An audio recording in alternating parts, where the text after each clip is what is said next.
Shalom, salam damai Kristus untuk kita semua.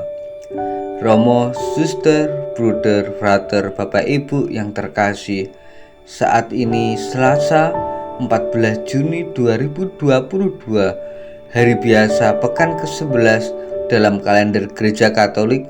Marilah mendengarkan kitab suci dan merenungkan sabda Tuhan yang diambil dari kitab suci Injil Matius bab 5 ayat 43 sampai 48 bersama dengan saya Markus Karyono dari Paroki Santo Stefanus Surabaya.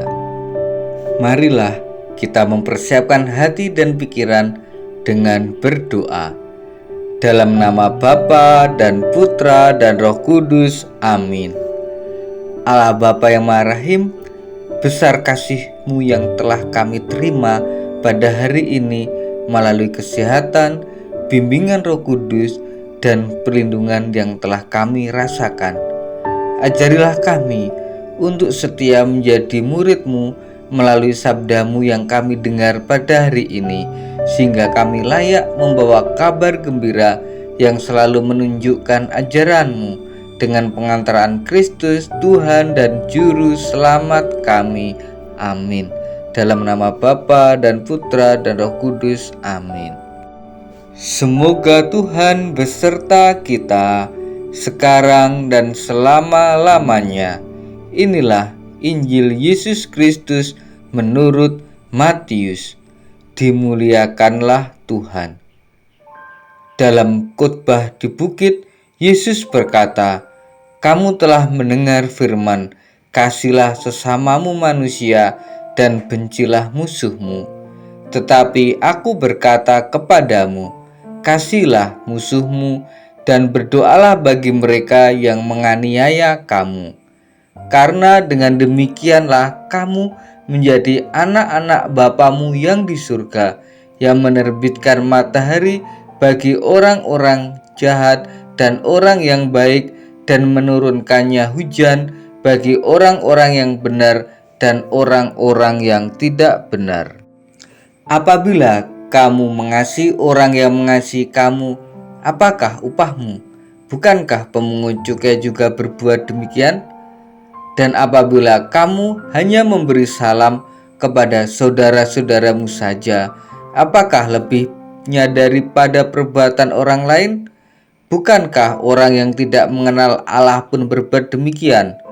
Karena itu, haruslah kamu sempurna, sama seperti Bapamu yang di surga adalah sempurna." Demikianlah Injil Tuhan. Terpujilah Kristus. Kasihilah musuhmu dan berdoalah bagi mereka yang menganiaya kamu. Selamat pagi, salam, berkah dalam. Bapak, Ibu, dan saudara-saudari yang terkasih, salah satu hal yang paling sulit di dalam perjalanan hidup kita adalah mengasihi orang yang menjadi musuh kita atau mengasihi orang yang pernah melukai kita. Misalnya, mencintai orang yang telah membuat hidup kita lebih sulit. Hati kita pun pada umumnya tidak mau memaafkan, bahkan sebaliknya kita ingin membalasnya.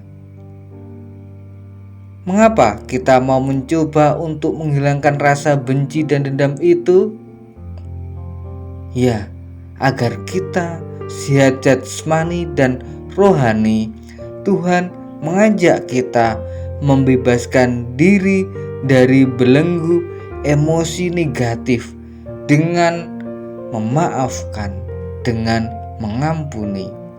Bersama Tuhan, hati yang dongkol diganti dengan hati yang penuh ampun. Yesus mengasihi dan mengampuni dosa manusia seburuk apapun jika kita datang mohon ampun padanya. Kasih Yesus yang tak terbatas ada untuk manusia. Hendaknya kita pun meneladaninya dengan mau memaafkan dan hidup di dalam kedamaian. Itulah kerajaan Allah. Amin. Marilah kita tutup refleksi sabda Tuhan pada hari ini dengan berdoa. Dalam nama Bapa dan Putra dan Roh Kudus. Amin. Tuhan Yesus, ajarilah kami mengenal kebaikan-Mu melalui firman yang tertulis di dalam kitab suci. Kami menyadari Engkaulah Gembala yang tidak membiarkan dombanya hidup di dalam penderitaan. Kami mohon, kuatkan dan bimbinglah kami melakukan kehendak-Mu di dalam mengasihi dan mendoakan orang yang memusuhi dan menyakiti kami. Sebab Engkaulah Raja yang mulia dan berkuasa, kini dan sepanjang segala masa. Amin. Di dalam nama Bapa dan Putra dan Roh Kudus. Amin. Selamat pagi, berkah dalam